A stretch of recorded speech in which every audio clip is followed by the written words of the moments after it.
भारत में दूरसंचार। ये लेख कम्युनिकेशंस इन इंडिया के बारे में है। A more general coverage of media in India के लिए मीडिया ऑफ इंडिया देखें। भारतीय दूरसंचार उद्योग तेजी से बढ़ता हुआ उद्योग है। 31 दिसंबर 2019 तक ग्राहकों की संख्या 1,17,24,40,000 है। भारतीय एयरटेल, जियो, वोडाफोन, आइडिया, बीएसएनएल प्रमुख दूरसंचार सेवा प्रदाता है। आधुनिक विकास राज्य के स्वामित्व वाला पदस्थ पहला संचालक ऑपरेटर बीएसएनएल है। बाद में भारतीय एयरटेल ने सेवाएं शुरू की। समय के साथ अन्य ऑपरेटरों ने भी सेवाएं प्रदान करनी शुरू की। भारतीय एयरटेल ने सबसे पहले 4G शुरू की। कुछ समय बाद ही वोडाफोन तथा आइडिया ने 4G सेवाएं शुरू की। 5 सितंबर 2016 को जियो ने राष्ट्रव्यापी 4G वोल्ट सेवा शुरू की। 31 दिसंबर 2019 तक जियो भारत का सबसे बड़ा मोबाइल नेटवर्क ऑपरेटर है और 370.07 मिलियन से अधिक ग्राहकों के साथ दुनिया में तीसरा सबसे बड़ा मोबाइल नेटवर्क ऑपरेटर है। वर्तमान में ऑपरेटरों के बीच कड़ी प्रतिस्पर्धा चल रही है। इसी कारण ऑपरेटरों ने लगभग पूरे भारत में अपना नेटवर्क खड़ा कर दिया। इतिहास टेलीकॉम का वास्तविक अर्थ अंतरिक्ष में दूर की दो जगहों के बीच सूचना का स्थानांतरण है। दूरसंचार के लोकप्रिय अर्थ में हमेशा बिजली के संकेत शामिल रहे हैं और आजकल लोगों ने डाक या दूरसंचार के किसी भी अन्य कच्चे तरीके को इसके अर्थ से बाहर रखा है। इसलिए भारतीय दूरसंचार के इतिहास को टेलीग्राफ की शुरुआत के साथ प्रारंभ किया जा सकता है। तार की शुरुआत भारत में डाक और दूरसंचार क्षेत्रों में एक धीमी और असहज शुरुआत हुई थी। 1850 में पहली प्रायोगिक बिजली तार लाइन डायमंड हार्बर और कोलकाता के बीच शुरू की गई थी। 1851 में इसे ब्रिटिश ईस्ट इंडिया कंपनी के लिए खोला गया था। डाक और टेलीग्राफ विभाग उस समय लोक निर्माण विभाग के एक छोटे कोने में था।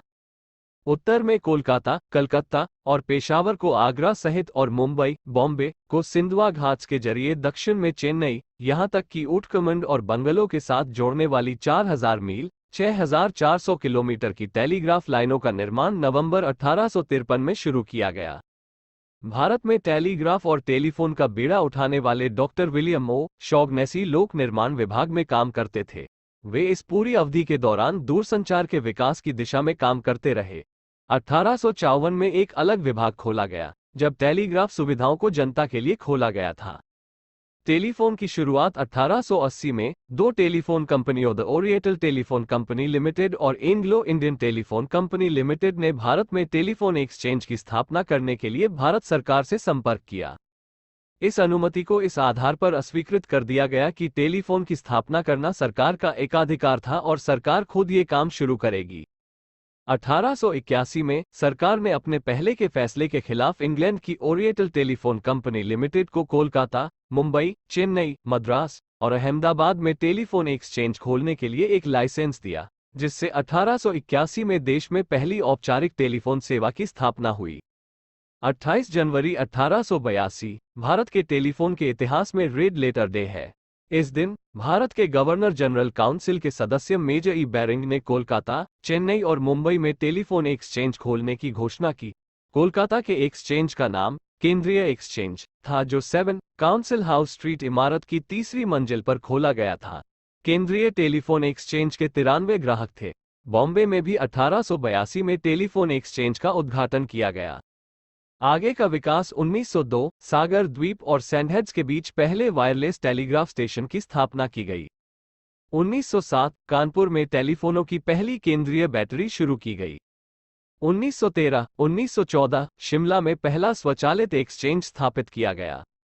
23 जुलाई 1927 इंग्लैंड के राजा के साथ अभिवादन का आदान प्रदान कर ब्रिटेन और भारत के बीच इंपीरियल वायरलेस चेन बीम द्वारा खड़की और दौन स्टेशनों के जरिए रेडियो टेलीग्राफ प्रणाली शुरू की गई, जिसका उद्घाटन लॉर्ड इरविन ने किया। 1933 भारत और ब्रिटेन के बीच रेडियो टेलीफोन प्रणाली का उद्घाटन। 1953-12 चैनल वाहक प्रणाली शुरू की गई। 1960 कानपुर और लखनऊ के बीच पहला ग्राहक ट्रंक डायलिंग मार्ग अधिकृत किया गया। 1975 मुंबई सिटी और अंधेरी टेलीफोन एक्सचेंज के बीच पहली पीसीएम प्रणाली अधिकृत की गई। 1976 पहला डिजिटल माइक्रोवेव जंक्शन शुरू किया गया। 1979 पुणे में स्थानीय जंक्शन के लिए पहली ऑप्टिकल फाइबर प्रणाली अधिकृत की गई। 1980 सिकंदराबाद, आंध्र प्रदेश में घरेलू संचार के लिए प्रथम उपग्रह पृथ्वी स्टेशन स्थापित किया गया। 1983 ट्रंक लाइन के लिए पहला अनुरूप संग्रहित कार्यक्रम नियंत्रण एक्सचेंज मुंबई में बनाया गया। 1984 सी डॉट स्वदेशी विकास और उत्पादन के लिए डिजिटल एक्सचेंजों की स्थापना की गई। 1985 दिल्ली में गैर वाणिज्यिक आधार पर पहली मोबाइल टेलीफोन सेवा शुरू की गई। ब्रिटिश काल में जबकि देश के सभी प्रमुख शहरों और कस्बों को टेलीफोन से जोड़ दिया गया था, फिर भी 1948 में टेलीफोन की कुल संख्या महज 80,000 के आसपास ही थी। स्वतंत्रता के बाद भी विकास बेहद धीमी गति से हो रहा था। टेलीफोन उपयोगिता का साधन होने के बजाय हैसियत का प्रतीक बन गया था।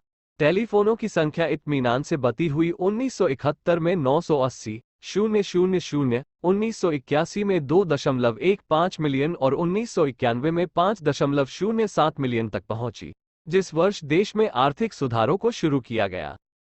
हालांकि समय समय पर कुछ अभिनव कदम उठाए जा रहे थे, जैसे कि उदाहरण के लिए 1953 में मुंबई में टेलेक्स सेवा और 1960 के बीच दिल्ली और कानपुर एवं लखनऊ के बीच पहला ग्राहक ट्रंक डायलिंग मार्ग शुरू किया गया। 80 के दशक में सैम पित्रोदा ने परिवर्तन की लहरों का दौर शुरू किया। वे ताज़ा हवा का झोंका लेकर आए। 1994 में राष्ट्रीय दूरसंचार नीति की घोषणा के साथ परिवर्तन का असली परिदृश्य नजर आया। भारतीय दूरसंचार क्षेत्र हाल की नीतियां 2002 के अंत तक सभी गांवों को दूरसंचार सुविधा द्वारा कवर किया जाएगा।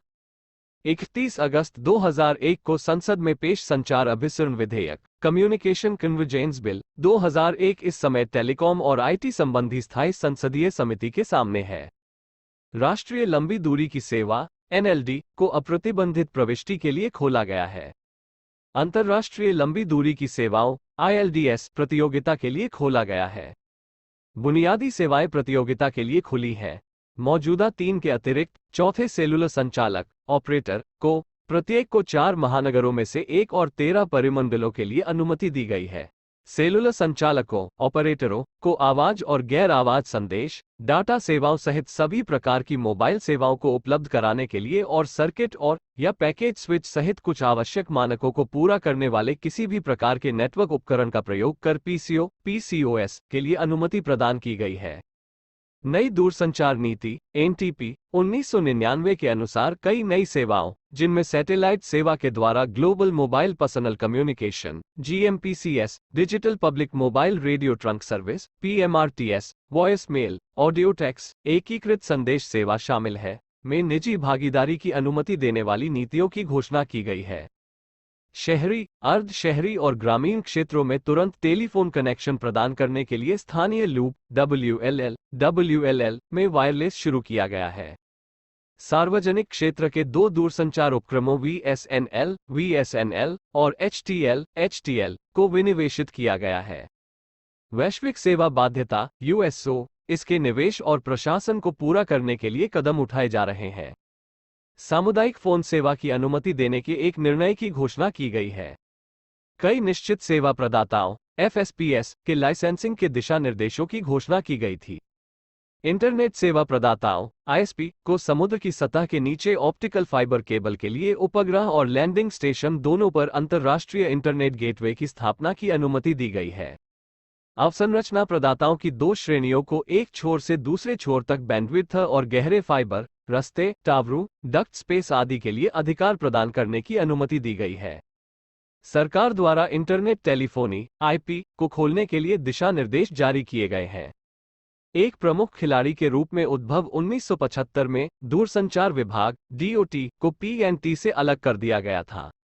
दूरसंचार विभाग 1985 तक देश में सभी दूरसंचार सेवाओं के लिए जिम्मेदार था, जब महानगर टेलीफोन निगम लिमिटेड MTNL को दूरसंचार विभाग से अलग करके उसे दिल्ली और मुंबई की सेवाओं को चलाने की जिम्मेदारी दी गई। 1990 के दशक में सरकार द्वारा दूरसंचार क्षेत्र को उदारीकरण निजीकरण वैश्वीकरण नीति के तहत निजी निवेश के लिए खोल दिया गया। इसलिए सरकार की नीति शाखा को उसकी कार्यपालिका शाखा से अलग करना जरूरी हो गया था। भारत सरकार ने 1 अक्टूबर 2000 को दूरसंचार विभाग के परिचालन हिस्से को निगम के अधीन कर उसे भारत संचार निगम लिमिटेड BSNL का नाम दिया। कई निजी ऑपरेटरों जैसे कि Reliance communications, Tata Indicom, Hutch, loop mobile, Airtel, idea आदि ने उच्च संभावना वाले भारतीय दूरसंचार बाजार में सफलतापूर्वक प्रवेश किया। भारत में दूरसंचार का निजीकरण भारत सरकार कई गुटों, पार्टियों द्वारा बनी थी, जिनकी विचारधाराएं अलग अलग थीं। उनमें से कुछ विदेशी खिलाड़ियों, केंद्रीय के लिए बाजार खुला रखना चाहते थे, जबकि अन्य चाहते थे कि सरकार बुनियादी ढांचे को विनियमित करे और विदेशी खिलाड़ियों की भागीदारी को सीमित रखे। इस राजनीतिक पृष्ठभूमि के कारण दूरसंचार में उदारीकरण लाना बहुत मुश्किल था। जब एक विधेयक संसद में पारित किया गया था, उसे बहुमत का वोट मिलना चाहिए था, मगर अलग अलग विचारधाराओं वाले दलों की संख्या को देखते हुए इस तरह का बहुमत प्राप्त करना मुश्किल था। उदारीकरण 1981 में शुरू हुआ, जब प्रधानमंत्री इंदिरा गांधी ने हर साल 5,000 लाइनें लगाए जाने के प्रयास के तहत फ्रांस की अल्काटेल सीआईटी के साथ राज्य संचालित दूरसंचार कंपनी आईटीआई के विलय के अनुबंध पर हस्ताक्षर किया। लेकिन राजनीतिक विरोध के कारण जल्द ही इस नीति को त्यागना पड़ा। उन्होंने अमेरिका स्थित अप्रवासी भारतीय सैम पित्रोदा को centre for development of telematics स्थापित करने के लिए आमंत्रित किया, पर राजनीतिक दबावों के कारण ये योजना विफल हो गई। इंदिरा गांधी की हत्या के बाद इस अवधि के दौरान राजीव गांधी के नेतृत्व में कई सार्वजनिक क्षेत्र जैसे कि दूरसंचार विभाग, डीओटी, वीएसएनएल और एमटीएनएल जैसे संगठनों की स्थापना हुई। इस कार्यकाल में कई तकनीकी विकास हुए, फिर भी विदेशी खिलाड़ियों को दूरसंचार व्यापार में भाग लेने की अनुमति नहीं थी। टेलीफोन की मांग लगातार बढ़ती गई।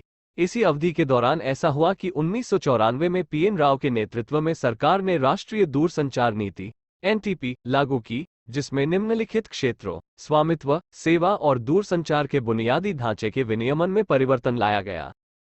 वे राज्य के स्वामित्व वाली दूरसंचार कंपनियों और अंतर्राष्ट्रीय खिलाड़ियों के बीच संयुक्त उपक्रम स्थापित करने में भी सफल हुए, लेकिन अभी भी पूर्ण स्वामित्व की सुविधा केवल सरकारी स्वामित्व वाले संगठनों तक सीमित रखी गई थी। विदेशी कंपनियां कुल हिस्सेदारी का 49% रखने की हकदार थीं। बहुराष्ट्रीय केवल प्रौद्योगिकी हस्तांतरण में शामिल थे, नीति बनाने में नहीं। इस अवधि के दौरान विश्व बैंक और आईटीयू ने भारत सरकार को लंबी दूरी की सेवाओं को उदार करने की सलाह दी थी, जिससे राज्य के स्वामित्व वाले दूरसंचार विभाग और वीएसएनएल का एकाधिकार खत्म हो सके और लंबी दूरी के वाहक व्यापार में प्रतिस्पर्धा बढ़े, जिससे प्रशुल्क कम करने में मदद मिलेगी और देश की अर्थव्यवस्था बेहतर हो सकेगी।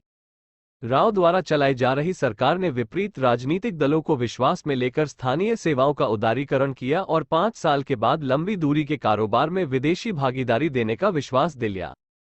देश को बुनियादी टेलीफोनी के लिए 20 दूरसंचार परिमंडलों और मोबाइल सेवाओं के लिए 18 परिमंडलों में बांटा गया था।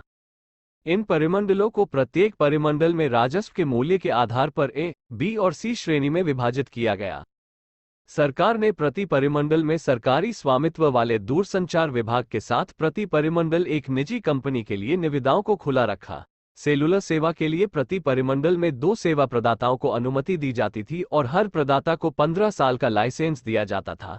इन सुधारों के दौरान सरकार को आईटीआई, दूरसंचार विभाग, एमटीएनएल, वीएसएनएल और अन्य श्रमिक यूनियनों के विरोधों का सामना करना पड़ा, लेकिन वो इन बाधाओं से निपटने में कामयाब रही। 1995 के बाद सरकार ने ट्राई, भारत का दूरसंचार नियामक प्राधिकरण, बनाया, जिसने प्रशुल्क तय करने और नीतियों को बनाने में सरकारी हस्तक्षेप को कम कर दिया। दूरसंचार विभाग ने इसका विरोध किया।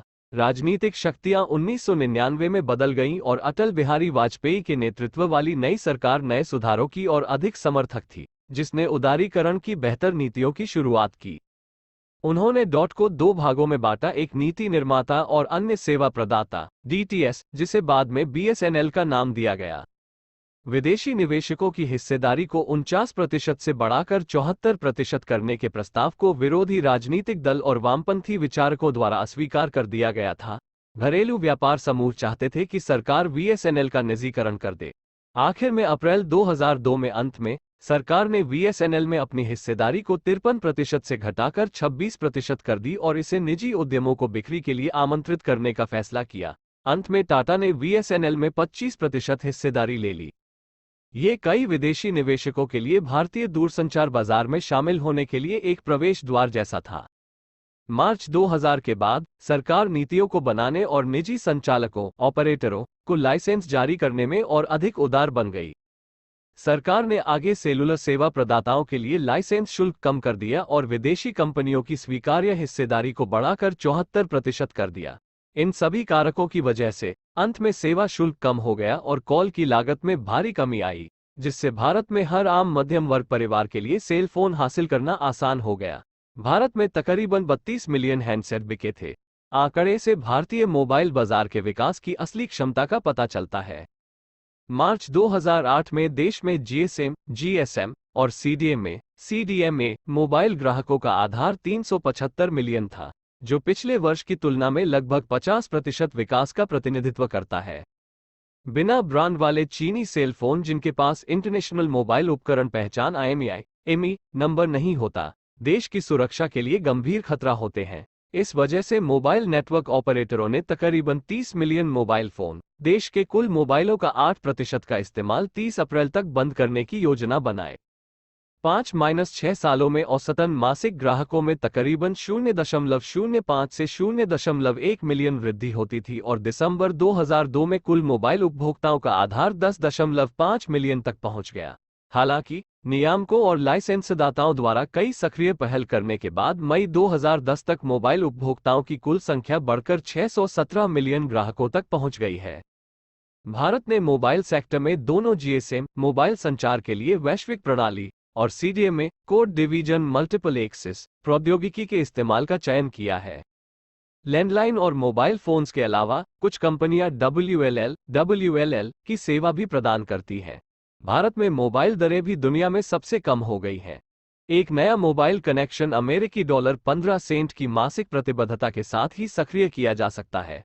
2003-04 और 2004-05 वर्ष में से अकेले 2005 में ग्राहकों में हर महीने लगभग 2 मिलियन की वृद्धि हुई। कृपया उद्धरण जोड़ें।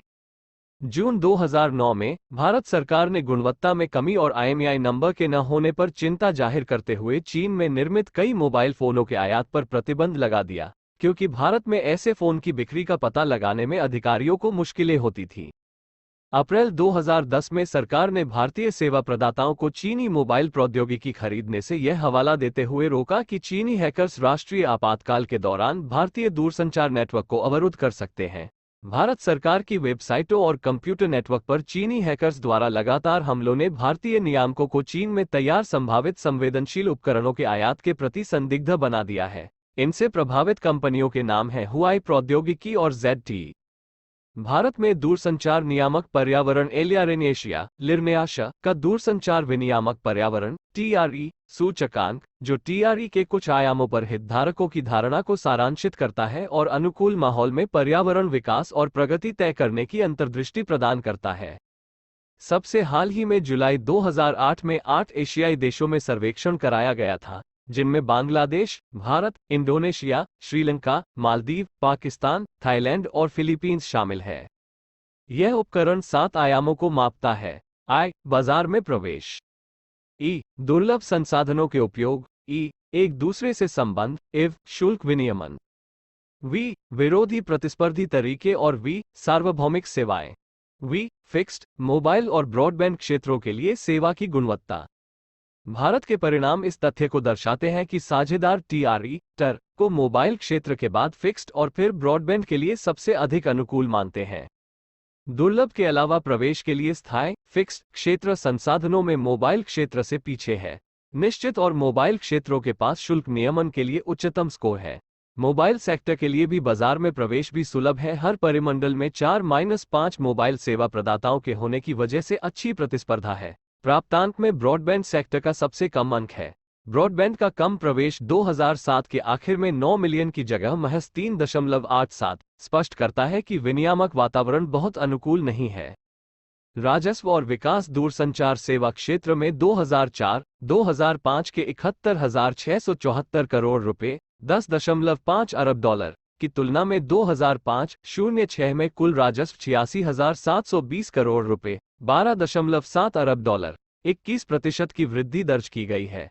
दूरसंचार सेवा क्षेत्र में पिछले वित्तीय वर्ष के 1,78,831 रुपए करोड़, $26.1 अरब की तुलना में वर्ष 2005-06 में कुल निवेश 2,660 रुपए करोड़, $29.3 अरब से ऊपर चला गया। दूरसंचार तेजी से बढ़ रही सूचना प्रौद्योगिकी उद्योग की जीवन रेखा है। इंटरनेट उपभोक्ताओं की संख्या 2005-2006 में 6.94 मिलियन तक पहुंच गई है। इनमें से 1.35 करोड़ के पास ब्रॉडबैंड कनेक्शन थे। विश्व में 1 अरब से अधिक लोग इंटरनेट का उपयोग करते हैं। भारत निर्माण कार्यक्रम के तहत भारत सरकार यह सुनिश्चित करेगी कि देश के 66,822 राजस्व गांवों को, जिन्हें सार्वजनिक ग्रामीण टेलीफोन (वीपीटी) अभी तक नहीं मिला है, उन्हें जोड़ा जाएगा। हालांकि देश में इस बारे में संदेह जाहिर किया गया है कि आखिर गरीबों के लिए ये कितना काम आएगा। दूरसंचार क्षेत्र में रोजगार की पूरी क्षमता का पता लगाना मुश्किल है, लेकिन अवसरों की व्यापकता का पता इसी तथ्य से लगाया जा सकता है कि 2004 में इसकी संख्या 2.3 मिलियन थी, जबकि दिसंबर 2005 में सार्वजनिक कॉल के कार्यालयों की संख्या 3.7 मिलियन हो गई थी। भारत के मोबाइल उद्योग में वैल्यू एडेड सर्विसेज (VAS) के बाजार में 2006 के $500 से बहुत अधिक बढ़कर 2009 में $10 बिलियन तक विकसित करने की क्षमता है। टेलीफोन लैंडलाइंस पर इंट्रा सकल कॉल को स्थानीय कॉल और इंटर सकल कॉल को लंबी दूरी का कॉल माना जाता था। लंबी दूरी का कॉल करने के लिए उस क्षेत्र के कोड के पहले एक शून्य लगाया जाता था, उसके बाद नंबर मिलाया जाता था। वर्तमान में ये समस्या समाप्त हो गई है। केवल अंतर्राष्ट्रीय कॉल करने के लिए ही कोड लगाया जाता है। भारत का कोड जोड़ 91 है। 31 दिसंबर 2019 तक भारत में कुल ग्राहकों की संख्या 117.244 करोड़ है। लैंडलाइंस 2,10,04,534, 31 दिसंबर 2019। वायरलेस 1,15,14,37,099, 31 दिसंबर 2019। मोबाइल टेलीफोन्स 31 दिसंबर 2019 तक भारत में कुल ग्राहकों की संख्या 117.244 करोड़ थी। भारत 22 टेलीकॉम परिमंडलों में विभाजित है। वे नीचे हैं: बिहार, पश्चिम बंगाल, मध्य प्रदेश, महाराष्ट्र, आंध्र प्रदेश। उत्तर पूर्वी राज्य: अरुणाचल प्रदेश, मणिपुर, मेघालय, मिजोरम, नागालैंड। उड़ीसा, पूर्वी उत्तर प्रदेश, पश्चिमी उत्तर प्रदेश, कर्नाटक। गुजरात, तमिलनाडु, कोलकाता, असम, जम्मू और कश्मीर, केरल, पश्चिमी उत्तर प्रदेश। राजस्थान, दिल्ली, पंजाब, मुंबई, हिमाचल प्रदेश, हरियाणा। 31 दिसंबर 2019 तक ग्राहक आधार। ऑपरेटर: चालक ग्राहक आधार। Market share: Bharti Airtel 32,72,97,725 28.43%। Jio 37,16,160 32.14। Vodafone Idea 33,26,12,871 28.89। BSNL 11,80,25,372 10.26। सभी 1,15,14,37,099। 100% लैंडलाइंस। यहां प्रमुख सेवा प्रदाताओं की सारणी दी गई है। ऑपरेटर: चालक ग्राहक आधार। BSNL 95,79,279 MTNL 31,23,023। Bharti Airtel 43,09,755। Reliance Communications 5,53,866। Tata Teleservices 17,88,221। Jio 10,50,702। Vodafone Idea 4,01,807। सभी 2,10,04,534। इंटरनेट 2009 तक भारत में इंटरनेट उपयोगकर्ताओं के कुल ग्राहकों का आधार 81 मिलियन था। संयुक्त राष्ट्र, जापान या दक्षिण कोरिया की तुलना में, जहां इंटरनेट प्रवेश उल्लेखनीय रूप से काफी ऊंचा है, भारत में इंटरनेट प्रवेश विश्व के सबसे कम इंटरनेट प्रवेश में से एक है, जो आबादी का 7.0% है। 2006 की शुरुआत के बाद से भारत में ब्रॉडबैंड कनेक्शनों की संख्या में सतत विकास देखा गया है।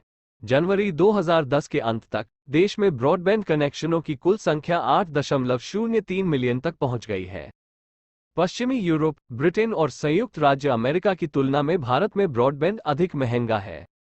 1992 में आर्थिक उदारीकरण के बाद कई निजी ISPs ने अपने खुद के स्थानीय लूप और आधारभूत संरचनाओं के साथ बाजार में प्रवेश किया है। दूरसंचार सेवाओं का बाजार ट्राई और दूरसंचार विभाग द्वारा विनियमित होता है, जो कुछ वेबसाइटों पर सेंसरशिप लागू करने के लिए जाने जाते हैं। इन्हें भी देखें। List of ISPs in India. इन्हें भी देखें। Internet censorship in India.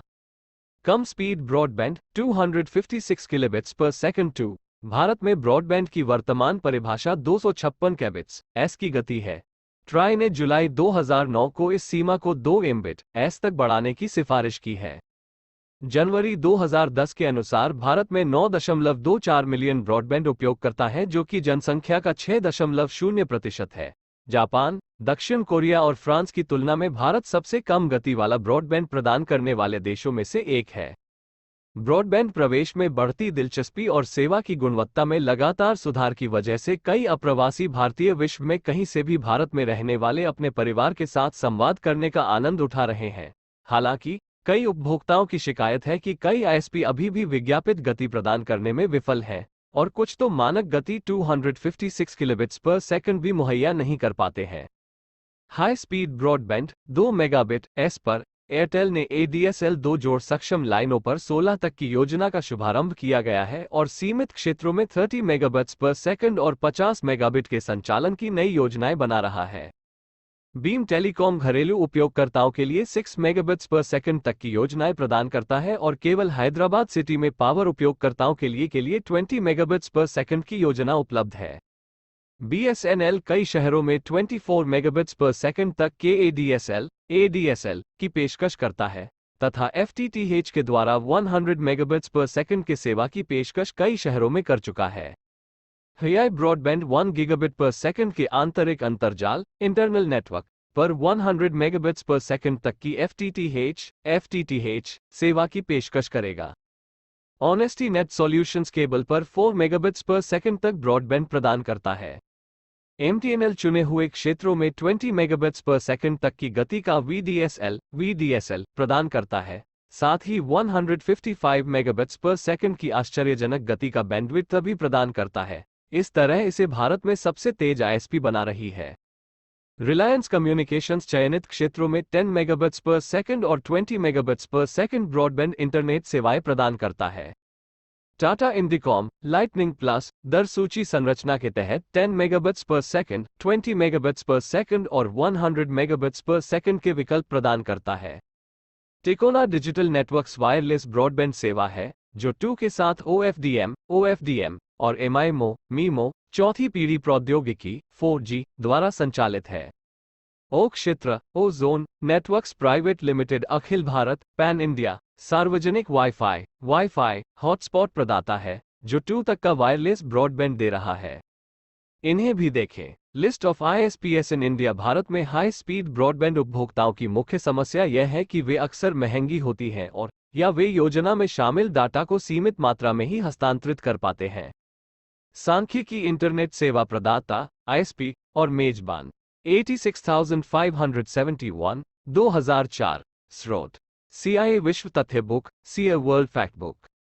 देश कोड शीर्ष स्तर डोमेन में प्रसारण मुख्य लेख media of India. Akashvani Kadri Mangalore पर FM टॉवर रेडियो प्रसारण station AM 153 FM 91 shortwave 68 1998 radio 116 million 1997 television स्थलीय प्रसारण स्टेशन 562 जिनमें से 82 स्टेशन 1 किलोवाट या उससे अधिक शक्ति और 480 स्टेशन 1 किलोवाट से कम शक्ति से युक्त है 1997। दूरदर्शन 110 मिलियन 2006। भारत में केवल सरकारी स्वामित्व वाले दूरदर्शन दूरी टेली दर्शन विजन को स्थलीय टेलीविजन संकेतों का प्रसारण करने की अनुमति है। शुरू में इसमें एक प्रमुख राष्ट्रीय चैनल DD नेशनल और कुछ बड़े शहरों में एक मेट्रो चैनल था, DD मेट्रो के रूप में भी जाना जाता था। उपग्रह केबल टीवी खाड़ी युद्ध के दौरान CNN के साथ शुरू हुआ। सैटेलाइट डिश एंटेना के स्वामित्व या केबल टेलीविजन प्रणाली के नियंत्रण का कोई विशेष नियम नहीं है, जिसकी वजह से स्टार टीवी ग्रुप और जी टीवी के बीच दर्शकों की संख्या और चैनलों को लेकर घमासान हुआ था। शुरुआत में ये संगीत और मनोरंजन चैनलों तक सीमित थे। बाद में दर्शकों की संख्या में वृद्धि हुई और प्रादेशिक भाषाओं और राष्ट्रीय भाषा हिंदी में कई चैनल शुरू हो गए। मुख्य समाचार चैनलों में CNN और BBC वर्ल्ड उपलब्ध हैं। 1990 के अंत में समसामयिक मुद्दों और समाचारों के कई चैनल शुरू हुए, जो दूरदर्शन की तुलना में वैकल्पिक दृष्टिकोण पेश करने की वजह से काफी लोकप्रिय हुए। इनमें से कुछ प्रमुख चैनल हैं आज तक, जिसका मतलब है आज तक टिल टुडे, जो इंडिया टुडे ग्रुप द्वारा संचालित है, और star news, CNN IBN, times now. शुरुआत में यह NDTV ग्रुप और उनके प्रमुख एंकर प्रणव राय द्वारा संचालित किया जाता था, और अब NDTV के खुद के चैनल हैं, NDTV 24x7, NDTV profit, NDTV India और NDTV इमेजिन। नई दिल्ली, न्यू दिल्ली टेलीविजन। यहां भारतीय टेलीविजन स्टेशनों की यथोचित विस्तृत सूची दी जा रही है। अगली पीढ़ी के नेटवर्कों में एकाधिक उपयोग वाले नेटवर्क आईपी प्रौद्योगिकी के आधार पर ग्राहकों को मुख्य नेटवर्क से जोड़ सकते हैं। इस तरह के उपयोग वाले नेटवर्कों में निश्चित स्थानों या ग्राहकों से वाईफाई द्वारा जुड़े फाइबर ऑप्टिक्स या समाक्षीय केबल नेटवर्क और मोबाइल ग्राहकों के साथ जुड़े 3G नेटवर्क शामिल हैं। इसके परिणामस्वरूप भविष्य में ये पहचान करना असंभव होगा कि अगली पीढ़ी का नेटवर्क स्थायी होगा या मोबाइल नेटवर्क होगा, और वायरलेस अधिगम के ब्रॉडबैंड का इस्तेमाल स्थायी, फिक्स्ड और मोबाइल दोनों सेवाओं के लिए किया जाएगा। उस समय स्थायी, फिक्स्ड और मोबाइल नेटवर्क के बीच अंतर करना मुश्किल हो जाएगा, क्योंकि स्थायी और मोबाइल उपयोगकर्ता दोनों एकल कोर नेटवर्क के जरिए सेवाओं का उपयोग करेंगे।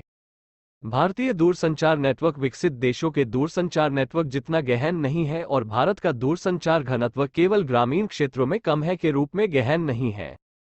प्रमुख संचालकों, ऑपरेटरों द्वारा तक भारत में यहां तक कि दूरस्थ क्षेत्रों में भी 6,70,000 रूट किलोमीटर 4,19,000 मील ऑप्टिकल फाइबर बिछाई गई है, और यह प्रक्रिया जारी है। अकेले BSNL ने अपने 36 एक्सचेंजों से 30,000 टेलीफोन एक्सचेंजों तक फाइबर ऑप्टिकल बिछाई है। ग्रामीण क्षेत्रों में सेवाएं प्रदान करने की व्यवहार्यता का ध्यान रखते हुए एक आकर्षक समाधान प्रस्तुत किया गया है, जो कम लागत में एकाधिक सेवा सुविधा प्रदान करता प्रतीत होता है। गहन फाइबर ऑप्टिकल नेटवर्क पर आधारित एक ग्रामीण नेटवर्क इंटरनेट प्रोटोकॉल का उपयोग करता है और विभिन्न प्रकार की सेवाओं की पेशकश कर रहा है, तथा अगली पीढ़ी के नेटवर्क जैसी सेवाओं के विकास के लिए एक खुले प्लेटफॉर्म की उपलब्धता का प्रस्ताव आकर्षक प्रतीत होता है। फाइबर नेटवर्क को आसानी से अगली पीढ़ी के नेटवर्क के लिए परिवर्तित किया जा सकता है, और फिर सस्ती कीमत पर कई सेवाओं के वितरण के लिए इसका इस्तेमाल हो सकता है। मोबाइल नंबर सुवाह्यता, mobile number portability, MNP। Number सुवाह्यता। ट्राई ने अपने 23 सितंबर 2009 को जारी मसौदे में उन नियमों और विनियमों की घोषणा की जिनका मोबाइल नंबर सुवाह्यता, मोबाइल नंबर पोर्टेबिलिटी के लिए पालन किया जाएगा। मोबाइल नंबर सुवाह्यता, मोबाइल नंबर पोर्टेबिलिटी, MNP उपयोगकर्ताओं को एक अलग सेवा प्रदाता के नेटवर्क में जाने पर भी उनकी मोबाइल संख्या नंबर को बनाए रखने के लिए अनुमति देता है, बशर्ते कि वे ट्राई द्वारा निर्धारित दिशा निर्देशों का पालन करें। जब एक ग्राहक अपने सेवा प्रदाता को बदलता है और अपने पुराने मोबाइल नंबर को ही रखता है, तो उससे अपेक्षा की जाती है कि वह एक अन्य सेवा प्रदाता के तहत स्थानांतरित होने का फैसला करने के पहले कम से कम 90 दिनों के लिए एक प्रदाता द्वारा आवंटित मोबाइल नंबर को बनाए रखेगा। ये प्रतिबंध एक सेवा प्रदाताओं द्वारा प्रदान की गई MNP सेवाओं के शोषण पर नियंत्रण रखने के लिए स्थापित किया गया है। समाचार रिपोर्टों के अनुसार भारत सरकार ने 31 दिसंबर 2009 से महानगरों और वर्ग ए सेवा क्षेत्रों के लिए तथा 20 मार्च 2010 को देश के बाकी हिस्सों में MNP लागू करने का फैसला किया है। 31 मार्च 2010 को यह महानगरों और वर्ग ए सेवा क्षेत्रों में से स्थगित कर दिया। बहरहाल, सरकारी कंपनियों BSNL और MTNL द्वारा बार बार पैरवी की वजह से मोबाइल नंबर सुवाह्यता, मोबाइल नंबर पोर्टेबिलिटी के कार्यान्वयन में अगणित बार देरी हुई है। नवीनतम रिपोर्टों ने सुझाया है कि अंततः BSNL और MTNL 31 अक्टूबर 2010 से मोबाइल नंबर सुवाह्यता, मोबाइल नंबर पोर्टेबिलिटी लागू करने के लिए राजी हो गए हैं। ताज़ा सरकारी रिपोर्ट है कि मोबाइल नंबर सुवाह्यता, मोबाइल नंबर पोर्टेबिलिटी को धीरे धीरे चरणबद्ध किया जाएगा। MNP को 1 नवंबर 2010 से या उसके तुरंत बाद हरियाणा से शुरू किया जाएगा। अंतर्राष्ट्रीय 9 उपग्रह पृथ्वी स्टेशन 8 इंटेलसैट हिंद महासागर और एक इनमारसेट एनमारसैट हिंद महासागर क्षेत्र। मुंबई, नई दिल्ली, कोलकाता, चेन्नई, जालंधर, कानपुर, गांधीनगर, हैदराबाद और एर्नाकुलम से संचालन करने वाले 9 गेटवे एक्सचेंज। समुद्र तल केबल LOCOM चेन्नई को पेनांग, मलेशिया से जोड़ने वाला। भारत संयुक्त अरब अमीरात केबल मुंबई को अल फुजायरा, संयुक्त अरब अमीरात से जोड़ने के लिए। SEAMEWE 2 दक्षिण पूर्व एशिया मध्य पूर्व पश्चिमी यूरोप 2। SEAMEWE 3 दक्षिण पूर्व एशिया मध्य पूर्व पश्चिमी यूरोप 3। लैंडिंग साइट कोचीन और मुंबई में 960 गीगाबिट्स पर सेकंड की क्षमता।